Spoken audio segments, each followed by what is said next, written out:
We don't have official responses or anything. We decided that was, I don't like them. Basically, we listen to them and then we go back and ask questions of the speaker as a rule. So we thought we'd do it that way.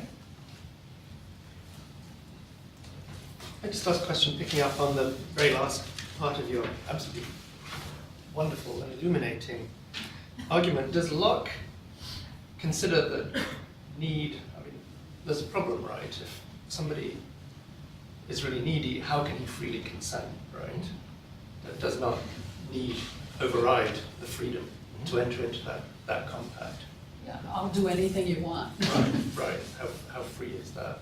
Well, I mean, that's one of the huge problems in Locke in general. I mean, consent is freely given under, I mean, you could actually trace it down even through the account of slavery, because contrary to what was argued for many decades, Locke absolutely has a possibility for legitimate slavery, and it's founded in the consent of the person who's enslaved, because they first consented to enter into what somebody declared to be an unjust war, and in doing that, they therefore consented to whatever else happens as a consequence of that. And further, when they're in the condition of slavery, they always have the choice to bring about death if they so desire, and so their continuing in the condition of slavery constitutes a sort of implied consent.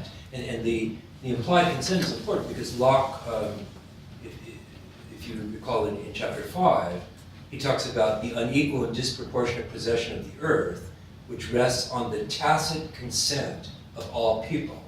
Of course, meaning that by tacit, no one ever gave it, no one knew they gave it, but it's implied, it's attributed. It's, to use a word that's important for Locke as for Kant, imputed to them. It's a legal imputation of consent, and that's Locke's, one of his. I mean, with Kant, there's a connection there. It's one of the most common moves between them. It's absolutely central to his entire doctrine, and it's also one of the origins of Althusser's idea of interpolation. The imputation is a projection upon somebody of the will, etc. He wrote about Locke. I have a question about the contrast you drew between Locke and Spinoza. And this comes from a sense that your argument to show how much life and property are the same for Locke means that life is nothing like what we think life is today. That Locke's life is just not what the word means in the Victorian period or the contemporary period. It seems to me that, okay, so you might disagree with that. Oh, go ahead. But if Locke conflates life and property to such an extent that I took you to be saying that there is no commons because there is only property, that commons is a sort of misunderstanding, seeing something that isn't property, seeing something as not property that in fact is at a deeper level. Does that in a sense make him a kind of monist like Spinoza is, whereas for Spinoza's vitalism, it's all just bodies and their powers of acting, then for Locke it's all property. And so both have this kind of vitalistic. Well, I think, okay, is Spinoza a vitalist? That's a big question. Sure. For me, no, but okay. Okay. But okay, if I say he is, okay, I think that probably the more, is Spinoza a monist? And I would say no to that as well, okay, but I think that you're onto something, because I think for Locke, and not so much in the second treatise, but maybe in the essay concerning human understanding, especially chapter 27, in certain ways, the mind is absolutely tied to the body. I mean, it's inseparable from the body. It depends on the body. It doesn't really transcend the body in any important way. And if anything, you could easily say, and this is what leads to property, that the body is the determinant factor in that relationship. Okay? So there's a materialism of a certain type, a monism, if you want to use that term. And I think it's absolutely right. Now, the result of that moves in a completely different direction from Spinoza, and about this has to do with the idea of life, which involves contradiction as well, because Locke he's one of the few people in this period, unlike Hobbes, for example, unlike Spinoza, with a few brief exceptions, to talk about the species. It's very unusual. I mean, that's not the typical thing. He talks about the species, but for him, life exists in the form of the individual alone.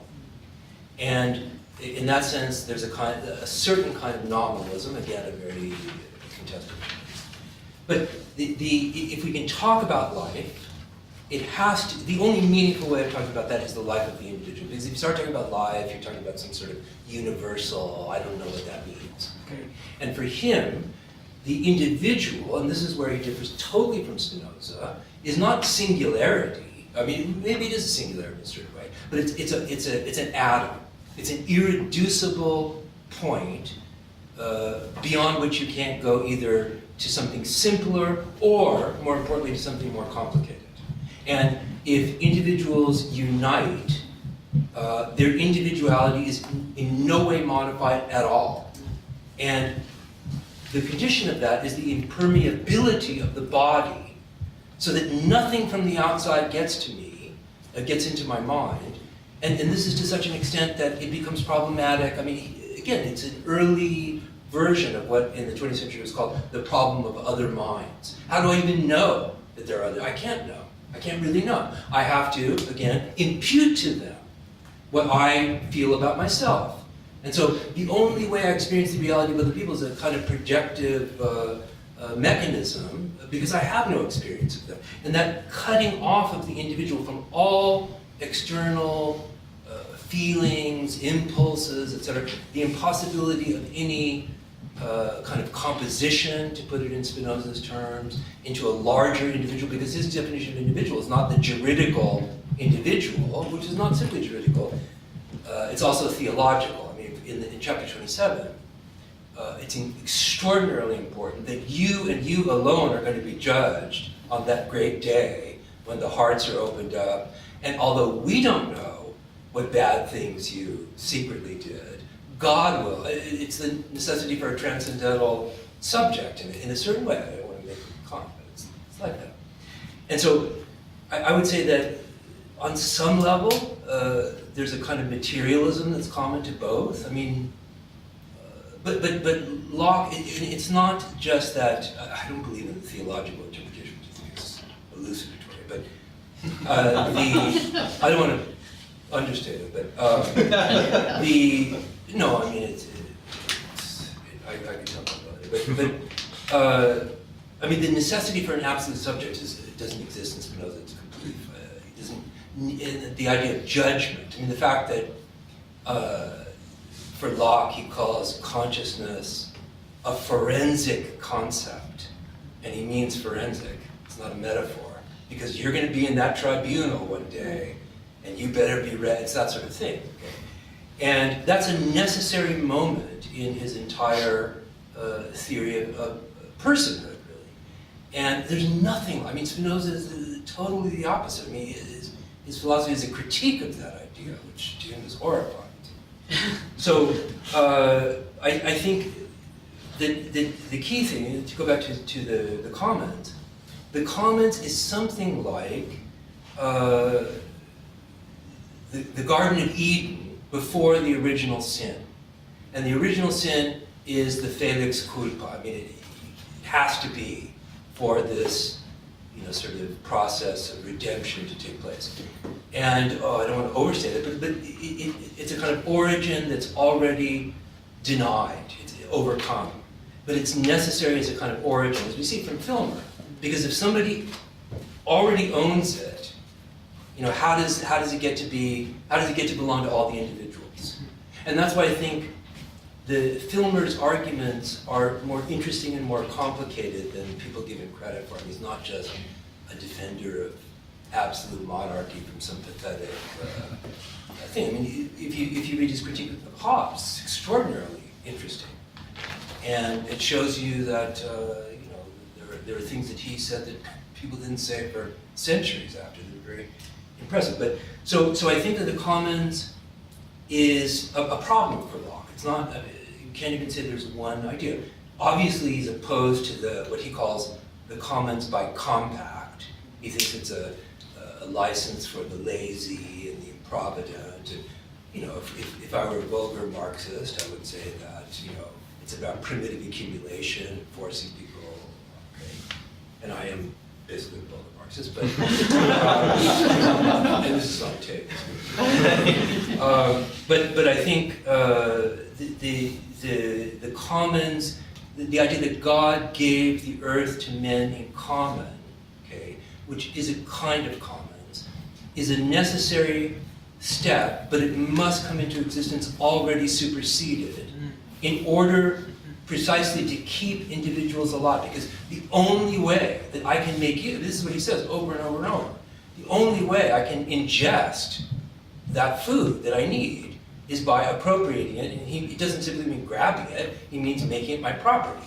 I mean, appropriation, as Balibar says, is a very complicated idea there. And so I think that's the sense in which there can't be a commons, really.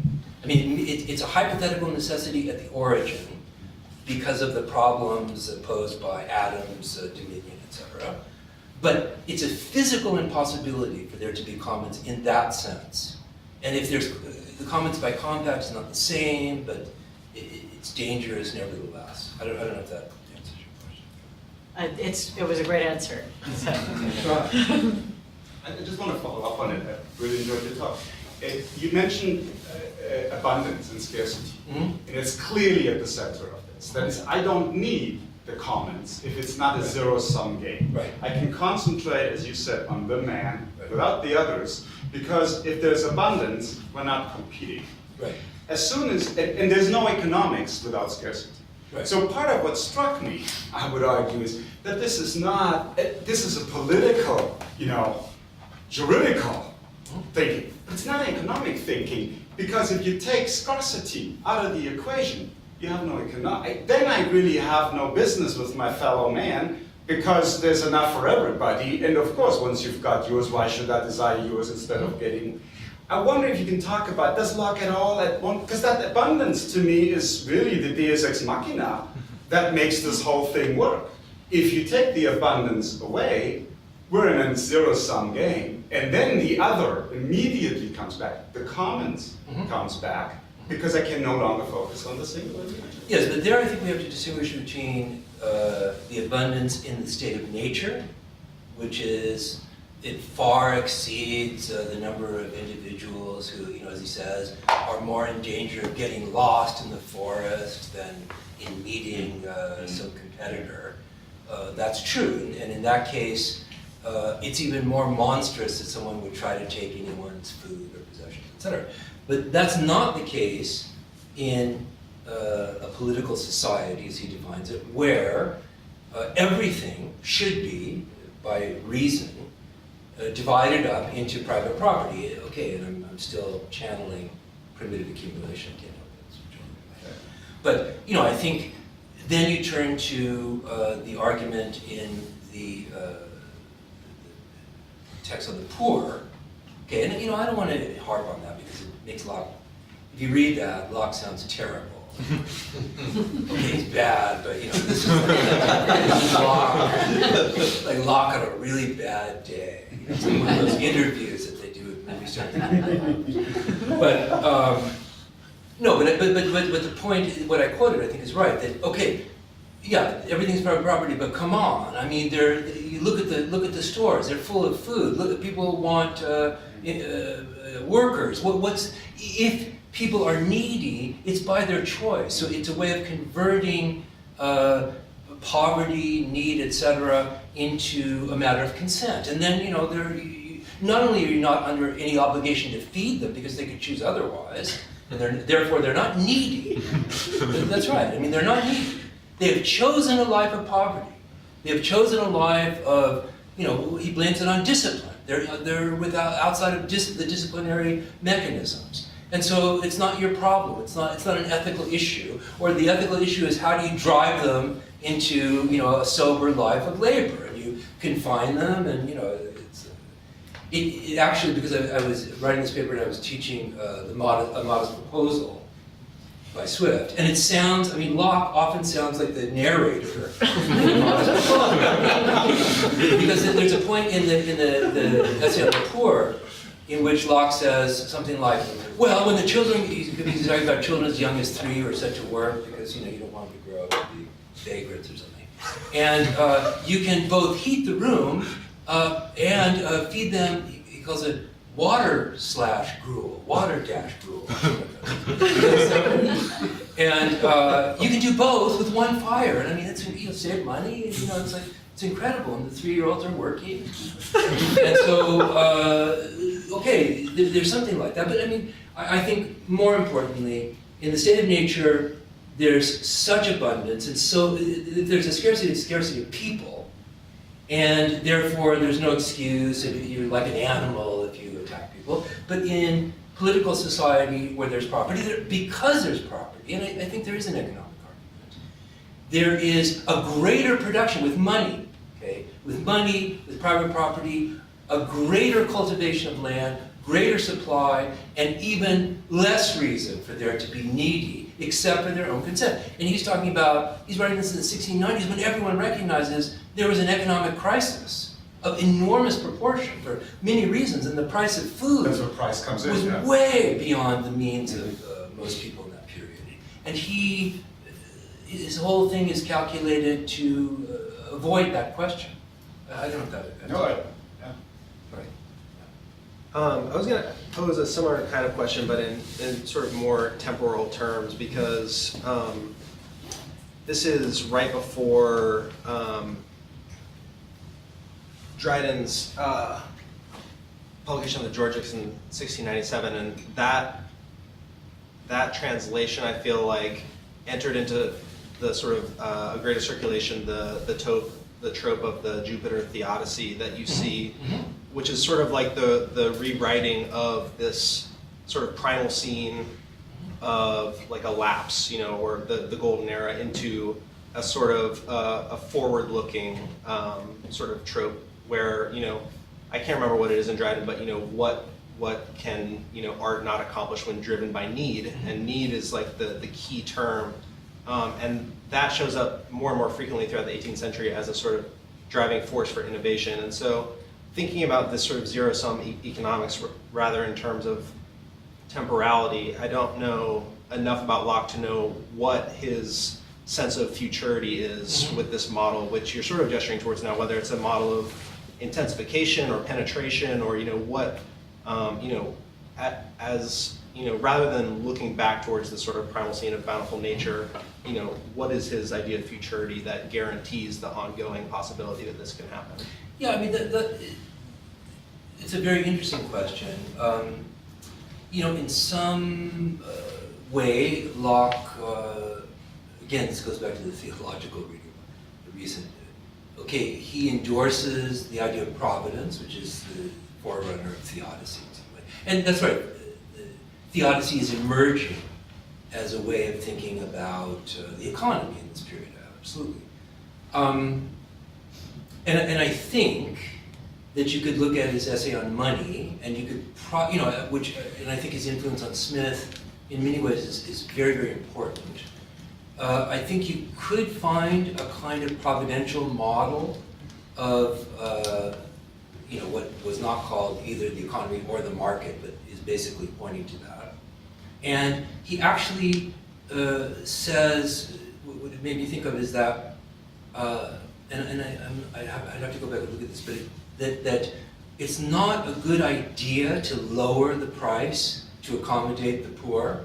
I mean, you can do that if you want to, out of charity, but it's probably, looking forward to heroic times, Greeks or something, that it's a better idea if you, raise the price, they have to deal with the suffering, because, that will lead to a greater good than would have happened without the suffering, that sort of thing.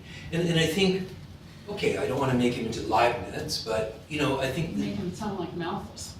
Well, it's not quite Malthus, but there's a way in which you could derive a kind of theodicy, I think, if you wanted to. But it's not entirely formed. I mean, I would have to go back and really look at that. But, you know, I thought about that at one time, but it's almost as if he avoids explicitly saying that when other people really have no problem. You know, and I'm thinking, for example, in the French context, which is about the same time, Bossuet, in his idea of history, you know, he's the forerunner of Hegel. I mean, he's the one who coined the idea of the ruse of reason and all that.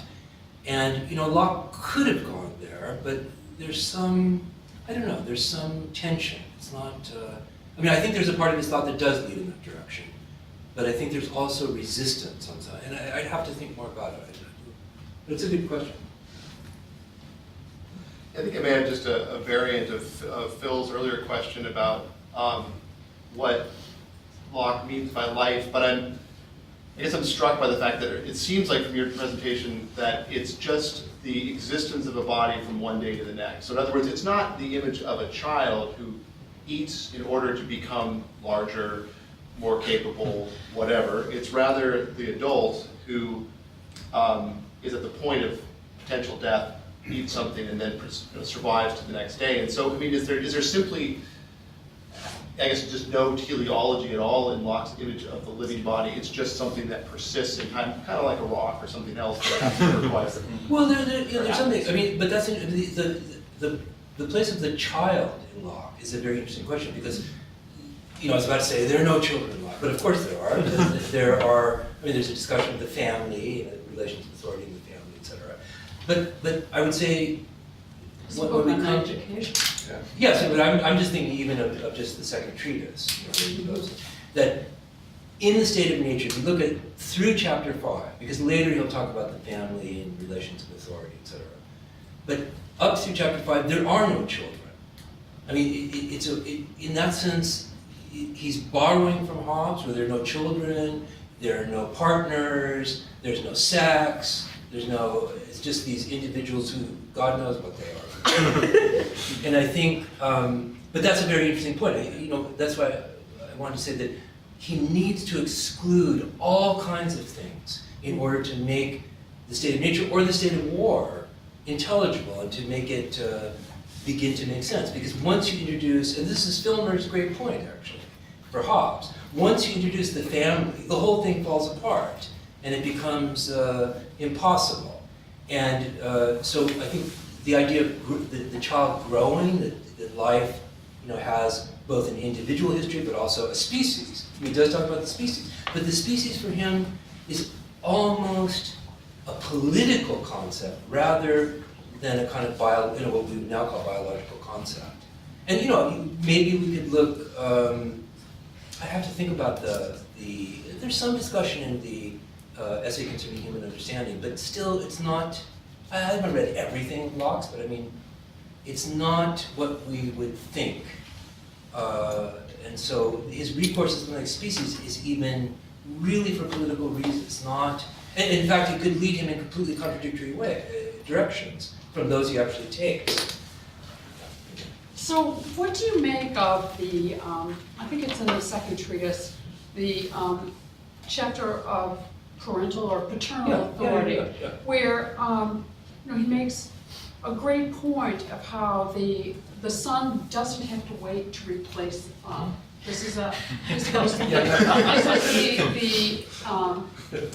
be the question of futurity as well, because this is an expanding system, right? So the son, you know, leaves his minority and enters maturity when he knows the law, right?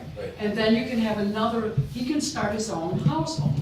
So it seems to me that it doesn't really fall apart. I mean, the household is essential to it is the apparatus that reproduces this. Well, in one way, but it's mechanism. also, you know, it's the decomposition of Filmer's notion of the family. Okay, all right, yes, but for me, it's crucial that the family gets remodeled That's right. as this mechanism for future expansion that, you know, which I think of it as an apparatus in the full Althusserian sense. No. As, you know, this is how social relations are reproduced through this mechanism, which no longer works by an aristocratic system of inheritance, which keeps that class within its limits, but allows this new kind of man allows life to expand amazingly. Yeah, Like a disease, I would say. Well, I mean, he shares with Hobbes the tremendous problem, which in part, well, it's due to Filmer, but to the arguments derived from Aristotle, etc., that any acknowledgement even of sexual desire threatens the contractual nature, the self-interested contractual nature of relations between individuals, and the consequences of We are sexual sure in desire. trouble, right? I mean, but sexual desire and the family are not the No, same. no. But okay. Then when we get to what, according to the argument, and even Shaftesbury in Characteristics around the same time talks about this. Once you get to sexual desire, the consequence of that is children, and you're bound through a process of identification that for Locke doesn't exist. Right. Because once you have that body, the child is as foreign to me as anybody else. I mean, there's no privileged relation, really, and it needs to be that for there to be these kind of contractual arrangements that free the person, as if the child is my apprentice, is really what it is. And then after a certain agreed upon time, they're free and they go where they want. And I think that kind of denaturalization. Well, it's a destruction of affective bonds. Yes. So you can have separation Right. and then contractual bonds, Right. right? So I think there's a certain model of the family that would complicate that enormously. And if you remember in Leviathan, Hobbes has a hard time even accounting for why, given his model, children would obey their parents. And he has different explanations, and he says, finally, it's the one my students always love, out of fear of violent death. Yes. Not my children. I'm in fear of violent death. So, I think that is a site of all kinds of conflicts and problems, and it's difficult for them, either of them, to really account for the reality. They try to come up with an ideal model, which is ideal for them. Yeah. And it's the sundering of all affective relations of any kind. And remember, Locke says in the second treatise that it's a very strange thing. He says, we are driven to sexual intercourse. That is, it's not something it's like, you imagine he's struggling, he doesn't want to do it. And it's just like, it's not in his control, he just does it. And, that too is a very strange, strange way of thinking about it, and it shows that there's a tremendous conflict there. I mean, something that maybe is necessary, but everything in him resists that because of the implications, etc. And so I think it's a big problem for him, but I agree with you. I think it's a reimagining of what the family should be in some ideal way. It's not. I had another question that had to do with scarcity, and it has to do, and it's very selfish, but do you see, a lot of people see sort of the beginnings of colonialism and certain, at least throwaway statements that Locke makes, like, in the beginning all the world was America. That Well, kind I of think thing. it's more. Oh, you do? Yeah. I mean, because I think, I don't think it's an accident that he suddenly goes to the Indians, Right. And I mean, the thing is that, of course, he knows very well, given his position as secretary to the Council of Trade and Plantations, the way Indians actually live. They're not hunter-gatherers, shivering in the rain because they can't figure out how to get shelter. But he makes an argument according to which they live on this land, but they don't own it. That's the argument. And it's extremely important if you look at the history of debates about colonial before we went to Spain. Can we dispossess these people? And the answer is, well, if they don't legitimately possess it, and they're not, the industrious and the rational, who've multiplied laws of property, then of course, to take it is, for them to resist us is what's illegitimate. Because they're just on it, and they don't own it. And I think, I don't think it's the centerpiece of the entire work, but I think it's one of the effects in some way. Well, I was just suggesting that it's one of the ways that if you sort of rhetorically dispossess large groups of people like that, then you don't have a problem with scarcity. That's one thing. I mean, that's one of the mechanisms, I think. Well, and their dispossession is the necessary step towards the elimination of any possible scarcity. Because once his image is, they don't cultivate the land, that's he says there. And once you move them off that land, and then everything's, blooming with corn, et cetera, then of course there's going to be plenty. And they're the obstacle to plenty in a certain way. And they have to be dealt with. Yeah. So the term that will be operative for Locke then is not the commons but waste or wasteland, right? So I'm wondering, is there a sort of powerful theory of waste that's coming out of Locke's thinking? If the commons is categorically possible, then does waste become a kind of crucial? I Or think is so. there a system in which waste just has to be consumed and made productive? Or? No, I think there is a theory of waste, and I think, in a strange way, this famous spoliation clause, Right. in a kind of metonymic way, points to something that he doesn't entirely make explicit, which is the idea that so much is being wasted. And, okay, you're talking about the guy who lets all the fruit rot or something, but really it's about land. And they're wasting that land, and we have to make it productive. And I think that's why scarcity is an important idea for him. And you have to eliminate the wasteful use of land in order to eliminate any possibility of scarcity. And I think it's very important for him,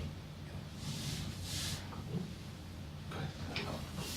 So, I just kind of going off to the history here about the colonies. I just have a question about how Locke justifies slavery. Mm-hmm. So, in the second treatise, he identifies two forms of basic natural rights, right? Or at least two, right? Right. One is I have a right to my body, and I have a right to my labor, right? But then, as you mentioned in your talk, there's a kind of, I guess, qualification to that. So I can consent to being enslaved if I'm engaged in an unjust war, right? Is that fair? Well, okay, he's very careful because he doesn't want consent ever to mean, because look, the main thing for him, he's not worried about transatlantic slavery, unfortunately. That's not his issue. For him, by slavery he means the terrible life under the absolute monarch, like they have in France, which is it's horrible. Louis XIV and all that. Okay, now, in passing, in a very complicated way, though, he does deal with what in fact is the historical political justification at that moment for the transatlantic slave trade, which is that even the Royal Africa Company had to certify, right around the time Locke was writing, that the slaves they bought from African traders were, quote, captives taken in a just war. Okay, now, that doesn't mean, though, that they have consented to be slaves. It means they consented to enter into a war and thereby consented to whatever the fortunes of war determines them to face, to be, etc. So they entered into something by consent, and in doing so, they gave up, or they opened the possibility that they would give up their right of self-ownership, freedom, etc. And that's what happened. So the important thing is consent is at the origin, but its connection to slavery isn't direct. You can't, for Locke, consent to slavery, because then you could consent to an absolute sovereign, etc. Is that? Yeah, that's right. But so presumably then that's how Locke rationalized his own engagement with the transatlantic slave trade. I don't even know, it's hard to say if he, in some way, yeah. I mean, who knows exactly why? What were the arguments that even, forget about Locke, that required the Royal Africa Company, which Locke was an investor in, okay, what are the arguments against which they had to come up with this certification? We don't know that. I mean, because we typically think that the critique of slavery comes from a much later period, and the kinds of arguments that must have provoked this, we don't really know. He's responding in part to that, because let's face it, he was involved. He probably was even involved in the certification, deciding that. But I think it's something that I would say kind of haunts the book without maybe his even really, because if you look at the Constitution of the Carolinas, that sort of thing, he doesn't, it's not an issue, it's not a moral issue for him. But maybe because the place to which his argument leads in the second treatise, he almost was forced to confront that, and maybe it becomes a problem in a way that it wasn't necessarily for him in his life. And I think it's something like that. But, and the other thing I would say, and I talked about this, my book on Spinoza a little ago, but he has this funny passage where he says, even if there was a slave revolt, the person who would take over would be a tyrant, like Spartacus. So, I mean, when you look at the idea of a tyrant, it's Spartacus. And I said, well, that's a strange name to come up with if you're looking at history for tyrants. And I think too, that's I don't want to say an unconscious, but I mean, this was a time of slave revolts all over the Caribbean, etc. He knew about them. I mean, it was during the exact time when he was in charge of the council. And there were enormous, particularly in Jamaica, there was a huge revolt. And so, Spartacus is on the mind. And if the slaves took over, that would be, another kind of tyranny, maybe even worse than Louis XIV. I don't know. Yes?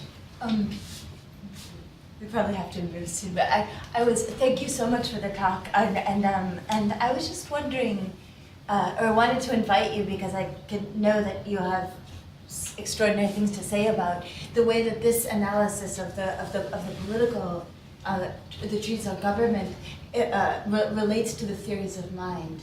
And I guess that I was just interested in the way that the strong defense of a really irrefutable atomism in the political writings, and just how thoroughly formally insulated from the contamination, extrinsic contamination, is the Lockean individual in this sense, with an empiricist theory of mind, where that we actually become quite an unwieldy composite of kind of layered extrinsic impressions. And the other image that reminded me of that in this talk was also the way that this is why I think it's not irreconcilable. I just am not in it to do it, but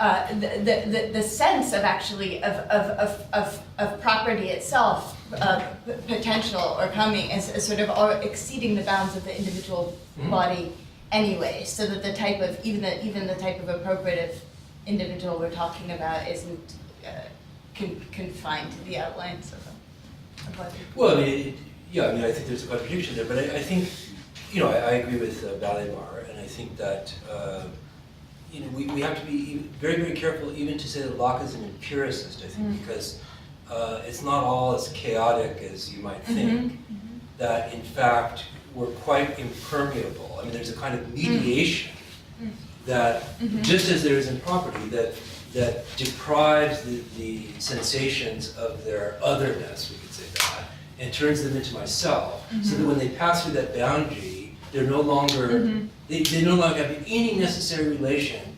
I mean, when someone speaks, and Locke is very suspicious of language, because, people lie, you don't know what they think, and even, for example, he has the example where someone says, I was so drunk.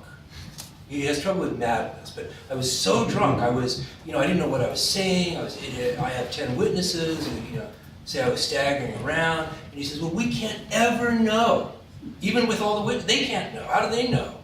what goes on in that man's mind, and so we have to assume that he's guilty and he's lying. Okay, and if he's innocent and we punish him, well, okay, I'm sorry, but God, this is literally what it said, God will recognize it and give some kind of restitution in a meaningful way. And I think what that means is that he wants to. You could say that his philosophy is a kind of preemptive defense against the contagion and the chaos of other sins. I mean, he has all the arguments about there can't be two people in my head. Right. If it's me, Plato and Socrates, which is already bizarre, a totally bizarre example.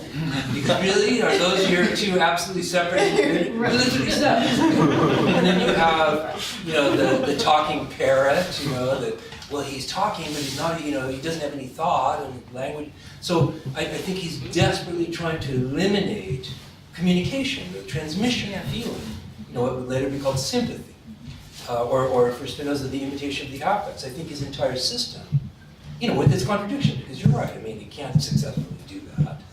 But he's trying to seal off through the body, and therefore through consciousness, the individual from all other individuals in such a way as to make that person uniquely the origin, responsible, and proprietor of himself and everything he does. It's the same thing with property.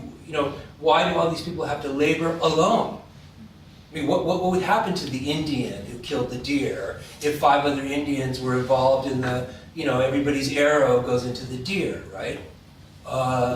Everybody's would be mixed up. It would be a catastrophe. It would be a civil war or something. So I think, there are many, many contradictions. If you just push it, you can see it's a kind of, it really has a very defensive function if you look at the other philosophers around him who didn't believe any such thing.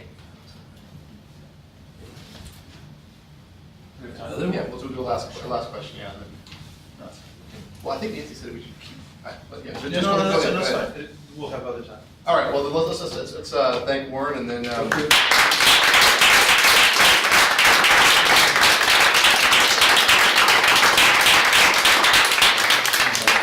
think we have a 15-minute break, coffee break, and then Nancy will give a talk.